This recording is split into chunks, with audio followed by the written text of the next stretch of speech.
नमस्कार, मैं अनन्या मिश्रा और आप देख रहे हैं माय भारत न्यूज। रुक करते हैं इस वक्त की बड़ी खबरों पर। बल्दिया राम सुल्तानपुर मुख्यमंत्री सामूहिक विवाह योजना के तहत सोमवार को बल्दीराय ब्लॉक परिसर में सामूहिक विवाह का आयोजन किया गया। इस विवाह समारोह में 116 जोड़े विवाह बंधन में बंधे, जिसमें 114 वर वधु ने विवाह मंडप के 7 फेरे लिए, तो वहीं 2 जोड़ों का निकाह हुआ। 9 दंपतियों को गृहस्थिति का सामना करना पड़ा, तो वहीं आशीर्वाद देकर विदा किया गया। मुख्य अतिथि जिला पंचायत अध्यक्ष उषा सिंह ने कहा कि केंद्र और राज्य सरकार की इस पहल से देश की बेटियों और नारी शक्ति को बल मिला है। सरकार अंतिम व्यक्ति को समाज की मुख्य धारा से जोड़कर लाभ पहुंचाने का संकल्प ली है। इसके लिए कई लोक कल्याणकारी योजनाएं संचालित की जा रही है। महिला सशक्तिकरण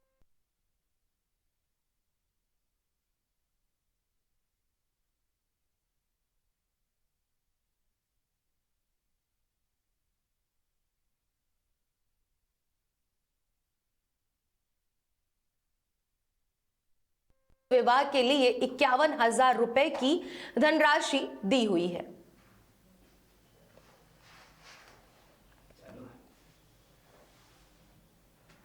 वहीं आपको बताते चले कि जिसमें 35,000 रुपए कन्या के खाते में दिए जाते हैं, 10,000 रुपए गृहस्थी का सामान दिया जाता है, जबकि 6,000 रुपए आयोजन पर खर्च किए जाते हैं। तहसीलदार घनश्याम भारतीय ने परिणय सूत्र में बंधने वाले सभी 9 दाम्पत्य वर वधु को सुखमय जीवन की कामना की। इसके पूर्व खंड विकास अधिकारी सत्यनारायण सिंह ने सभी जोड़े और उनके स्वजनों का स्वागत भी किया। इस समारोह में पंडितों के नए 7 मंत्रोच्चारण कर हवन पूजन किया गया। बाद में 114 वर वधु की विधि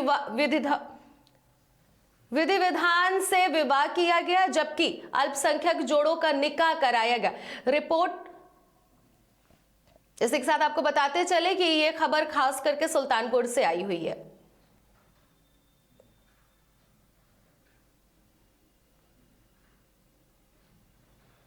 खबर जालौन से है, जहां अधिशासी सभी अंतर सिंचाई विभाग नलकूप खंड उरई के कर्मचारियों ने जिला कलेक्ट्रेट परिसर में आकर किया धरना प्रदर्शन, जिसकी अध्यक्ष मंडल अध्यक्ष छत्रपाल सिंह ने की, जिसमें सिंचाई संघ उत्तर प्रदेश ने अपने सदस्यों के साथ 5 सूत्रीय मांगों को रखा, जिसमें उन्होंने कहा कि हमारी मांगे जो दशकों से लंबित है, जो विभिन्न पत्रों से विभाग एवं शासन का ध्यान अपनी मांगों की ओर आकर्षित करने का प्रयास किया गया है, फिर भी विभागीय अधिकारी एवं शासन के उच्च स्तर बैठे हुए अधिकारी द्वारा आज तक सीचा सिंह के 5 सूत्रीय मांग पत्र वार्ता कर लिखित आश्वासन देकर भी कोई सकारात्मक निर्णय नहीं लिया गया है, जिसमें संघ मजबूर होकर पूरे प्रदेश से अपनी मांगों के समर्थन में त्रिस्तरीय आंदोलन कार्यक्रम करने का निर्णय लिया है। जो भी नेतागण हैं, हम उनसे ये कहना चाहते हैं कि एनपीएस पहले स्वयं स्वीकार करो, इस्तेमाल करो, फिर विश्वास करो। एक ही मिशन, सिर्फ और सिर्फ पुरानी पेंशन। हमारे पास तक आते आते सूख जाती हैं सारी नदियां, हमें मालूम है पानी कहाँ कहाँ ठहरा हुआ है। 1992 से हम अनवरत सेवा कर रहे हैं और हमारे साथी 90 से 88 से एक दिवसीय धरने का कार्यक्रम 5 सूत्री मांगों को लेकर के किया गया, जो आज यहाँ हुआ है। 19 दिसंबर को झांसी मंडल झांसी में अधीक्षक अभियंता कार्यालय पर होगा। इसके बाद अगर हमारी मांगों को नहीं माना जाता है तो हम 28 दिसंबर 2023 को यानी प्रमुख अभियंता यांत्रिक कार्यालय पर एक दिवसीय धरना देंगे लखनऊ में। इसके अलावा यदि इसके बाद भी हमारी मांगें नहीं मानी जाती हैं तो हम जो है उसी दिन वहाँ बैठ करके निर्णय करेंगे और हो सकता है कि वो धरना कार्यक्रम अनिश्चितकालीन में परिवर्तित हो जाए। कौन सी प्रमुख मांग हमारी ये है कि पुरानी पेंशन।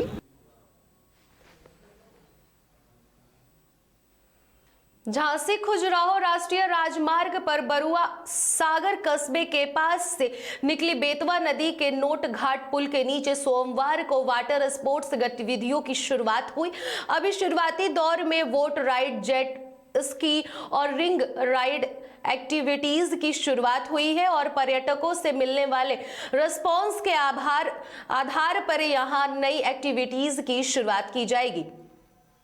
वहीं आपको बताते चले कि झांसी विकास प्राधिकरण द्वारा स्थापित झांसी वोट क्लब के माध्यम से इन वाटर स्पोर्ट्स गतिविधियों की शुरुआत की गई है। वाटर स्पोर्ट्स का उद्घाटन विधान परिषद सभापति कुंवर मानवेंद्र सिंह ने फीता काटकर किया। इस मौके पर जिला पंचायत अध्यक्ष पवन गौतम, कमिश्नर डॉक्टर आदर्श सिंह, डीएम अविनाश कुमार, डीए उपाध्यक्ष आलोक यादव, झांसी वोट क्लब के सचिव सत्यम दुबे और अन्य लोग भी मौजूद रहे। तो आपको बताते चले कि झांसी के कमिश्नर डॉक्टर आदर्श सिंह ने बताया कि अभी वोट राइड, जेट स्की और रिंगो राइड की शुरुआत हुई है। इसको लेकर जैसे जैसे हमें रिस्पांस मिलेगा और स्थानीय जनप्रतिनिधियों के सुझाव के आधार पर हम इसका और विस्तार कर सकते हैं। हम प्रयास करेंगे कि ज्यादा से ज्यादा लोग इसका आनंद ले सके।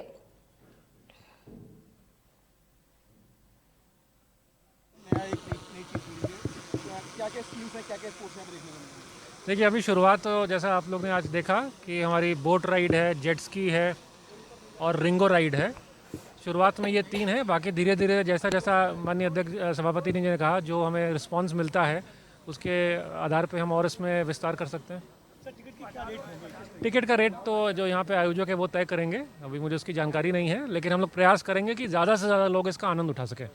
Thank you. मुख्य चिकित्सा अधिकारी, डिप्टी सीएमओ और आरआई स्वास्थ्य विभाग के अधिकारियों की उपस्थिति में पुलिस लाइन से रवाना हुई। 102 सुल्तानपुर राज्य सरकार आम जनता को बेहतर स्वास्थ्य सुविधा उपलब्ध कराने के लिए नित नई योजनाएं बनाकर जनता को समर्पित कर रही है। वहीं सोमवार की बात करें तो सोमवार को पुलिस लाइन ग्राउंड पर 102 नंबर की 16 एम्बुलेंस को फूल मालाओं से सजाकर जनता की सेवा में समर्पित करने के लिए तैयार की गई थी। बस उसे रवाना करना बाकी था। चंद लम्हों में पुलिस लाइन ग्राउंड पर भाजपा जिलाध्यक्ष डॉक्टर आरए वर्मा और उनकी पत्नी पल्लवी वर्मा डायरेक्टर गोमती हॉस्पिटल पहुंचे। मुख्य चिकित्सा अधिकारी डॉक्टर ओम प्रकाश चौधरी ने भाजपा जिलाध्यक्ष का स्वागत करते हुए उनके हाथों में झंडी पकड़ाकर एम्बुलेंस रवाना करने का निवेदन किया। भाजपा जिलाध्यक्ष और उनकी पत्नी द्वारा सभी 16 एम्बुलेंसों को जनता की सेवा के लिए हरी झंडी दिखाकर रवाना किया गया। उक्त अवसर पर उप मुख्य चिकित्सा अधिकारी doctor Lalji RI police line Rakesh Kumar, Ashish Kumar nodal, वहीं अगर बात की जाए तो 102/108 डीसी कमल कुमार पराशर सहित कई अधिकारी और कर्मचारी मौजूद रहे। मुख्य चिकित्सा अधिकारी डॉक्टर ओम प्रकाश चौधरी ने बताया कि यह निःशुल्क एम्बुलेंस सेवा आम जनता के लिए है। सरकार ने, स्वास्थ्य विभाग ने निःशुल्क एम्बुलेंस के बेड में 16 एम्बुलेंस और बढ़ा दिया है। अब और तेज गति से हम लोगों को एम्बुलेंस की सर्विस उपलब्ध करवा सकेंगे।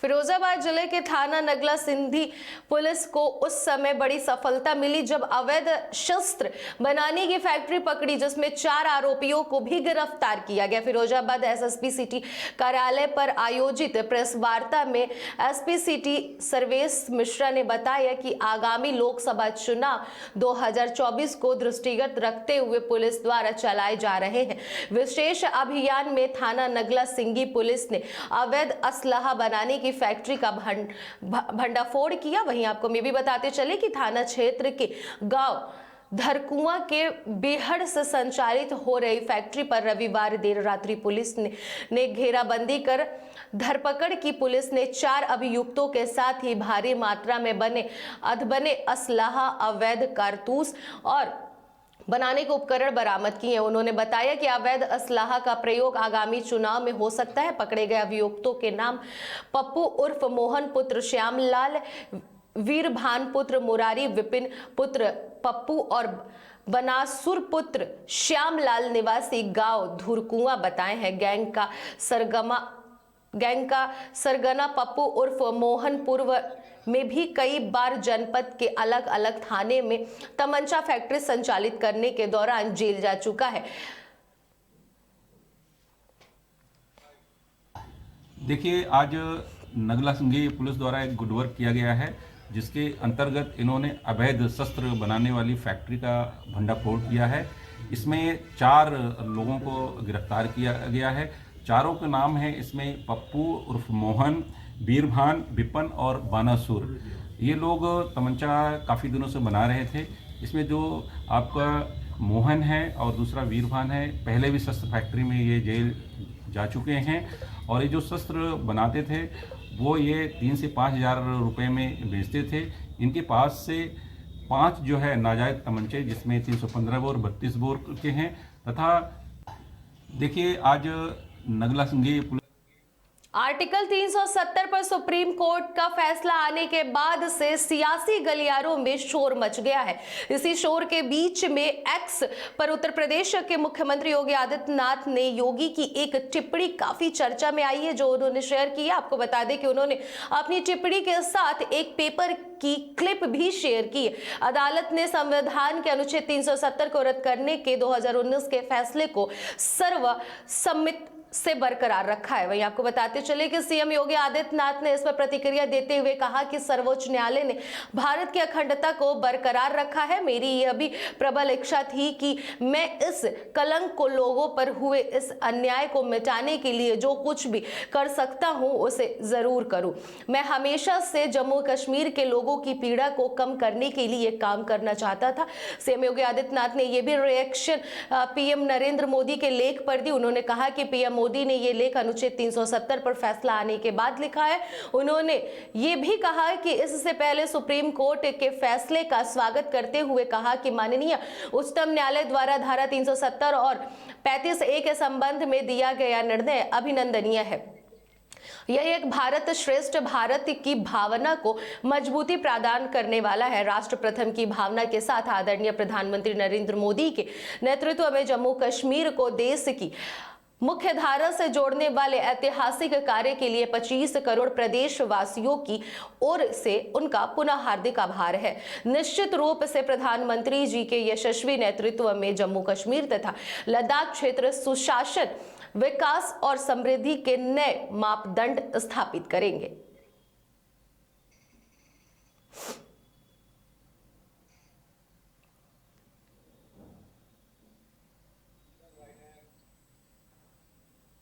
दीक्षांत समारोह में शामिल होने के बाद राष्ट्रपति द्रौपदी मुर्मू का काफिला एयरपोर्ट के लिए रवाना हुआ। वहीं इस दौरान शिवपुर क्षेत्र के गिलट बाजार चौराहे पर कंपोजिट विद्यालय और कस्तूरबा गांधी आवासीय विद्यालय शिवपुर के बच्चे हाथों में तिरंगा लेकर रोड पर खड़े थे। उनका बच्चों को देख राष्ट्रपति ने अपना काफिला रुकवा लिया और बच्चों के बीच पहुंच गए।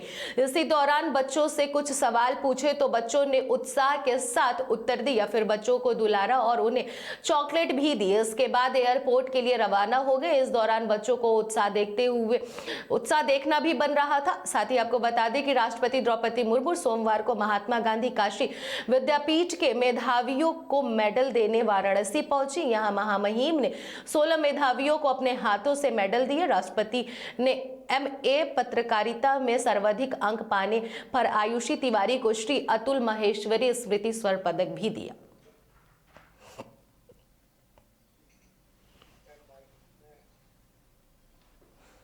उत्तर प्रदेश का सबसे बड़ा निवेश अयोध्या में होने जा रहा है। ब्रिटेन की बड़ी company Trafalgar square capital Ayodhya में डिफेंस निर्माण की इकाई लगाई गई। इसके लिए कंपनी ने 5 MOU साइन किए हैं। इन 5 कंपनियों का कुल निवेश 75,000 करोड़ रुपए का होगा। ये देश में अब तक का किसी एक जिले में एक साथ होने वाला सबसे बड़ा निवेश है। FDI नीति के तहत 5 बड़ी मल्टीनेशनल कंपनियों ने दिलचस्पी दिखाई है। इनमें हांगकांग की कंपनी टोशैन international group, RG group, Austin consulting group, कॉसिस group, Indo European chamber of small and medium enterprises Britain की Trafalgar square capital group, MBC क्लीनेट, यूनिकॉर्न एनर्जी जर्मनी आदि है।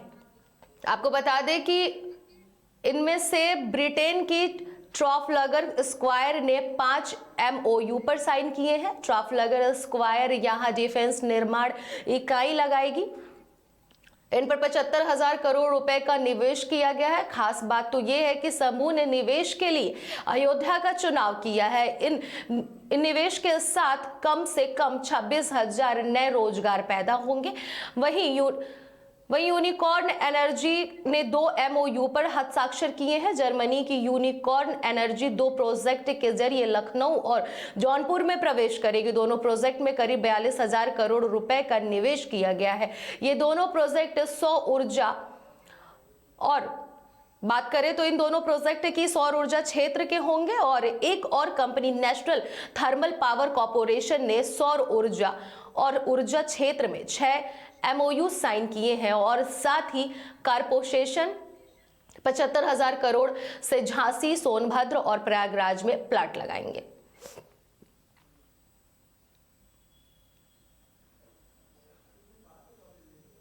अयोध्या का राम मंदिर हमेशा चर्चा में रहा है, अभी भी है। आपको बता दें कि रामलला के विराजमान में अब तक महज 40 दिन बचे हुए हैं और वृहद अनुष्ठानों के बीच प्रधानमंत्री नरेंद्र मोदी 22 जनवरी को रामलला की प्राण प्रतिष्ठा करेंगे। काशी के पंडित लक्ष्मीकांत दीक्षित के नेतृत्व में 121 से अधिक वैदिक ब्राह्मणों की टीम 16 से 22 जनवरी तक अनुष्ठान करेगी। प्राण प्रतिष्ठा से पहले 60 घंटे तक यज्ञ, हवन, चारों वेदों का पारायण और कर्म कांडों का वाचन होगा और बाद में 56 भोग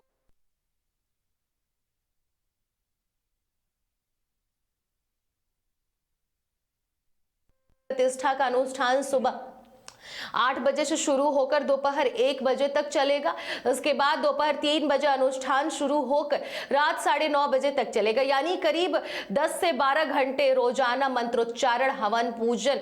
यह क्रम 21 जनवरी तक जारी रहेगा। वहीं आपको हम ये भी बताते चले कि 22 जनवरी को रामलला भव्य गृह में प्रवेश कर जाएंगे, विराजमान होंगे और साथ ही साथ अनुष्ठान के लिए मंदिर परिसर में कई मंडप और हवन कुंड बनाए जा रहे हैं। मंदिर के 12 एक बड़ा मंडप बनाया गया होगा जिसमें हर विद्या के ब्राह्मणों के कई छोटे छोटे मंडप होंगे। मंडप के बीच 20 यज्ञ कुंड होंगे। मंडप के पूर्व में पंचांग पूजन के ब्राह्मण होंगे। इसके बाद वैदिक ब्राह्मण और बाकी के कर्मकांडी पंडित अनुष्ठान भी कराएंगे।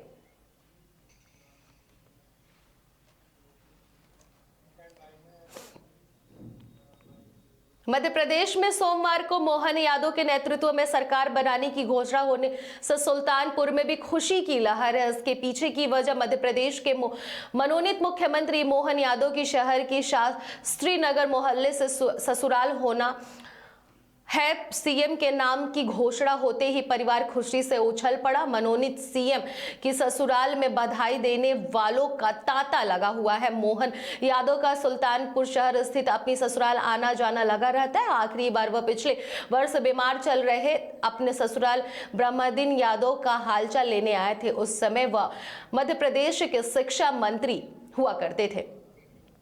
वहीं आपको बताते चले कि मध्य प्रदेश के मनोनीत मुख्यमंत्री विवाह हर्ष 1994 में उज्जैन शहर में ब्रह्मदीन यादव की पुत्री सीमा यादव के साथ हुआ था। विवाह के समय उनके ससुर ब्रह्मदीन यादव रीवा में अपने मझले बेटे सदानंद यादव के साथ रहने लगे थे। वहीं आपको बताते चले कि ब्रह्मदीन यादव 3 बेटे रामानंद यादव, सदानंद यादव और विवेकानंद यादव हैं। ब्रह्मदीन यादव की 4 संतानों में सबसे छोटी बेटी सीमा यादव है। मध्य प्रदेश के रीवा से भूगोल से MA पास करने के बाद सीमा का विवाह ब्रह्मदीन ने मोहन यादव के साथ उज्जैन में ही करा दिया था। मुख्यमंत्री बन गए हैं और मुख्यमंत्री बनने के बाद हरिद्वार आएंगे, की तैयारी की गई है आपके द्वारा? बहुत अच्छे से तैयारी करेंगे, हम तो हमेशा स्वागत करते हैं। अच्छी है। प्रदेश की जिम्मेदारी भाषा के ऊपर आ गई है, शहर के प्रदेश की।